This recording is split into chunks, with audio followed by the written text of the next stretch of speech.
அதே காத்து வாசம் வேற, அதே மண்ணு வண்ணம் வேற, அதே மக்க வாழ்க்கை வேற, ஒண்ணு மட்டும் மாறவில்லை.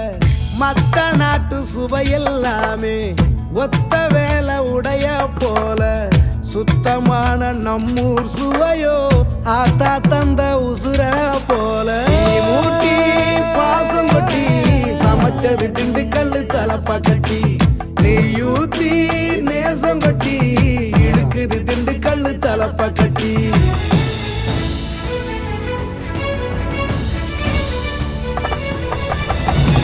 ஊட்டி பாசம் கொட்டி சமைச்சது திண்டுக்கல்லு தலப்பா கட்டி, நெய்யூத்தி நேசம் கொட்டி படைச்சது திண்டுக்கல்லு தலப்பா கட்டி, நெய்யூத்தி நேசம் கொட்டி படைச்சது திண்டுக்கல்லு தலப்பா கட்டி, படைச்சது திண்டுக்கல்லு தலப்பா கட்டி.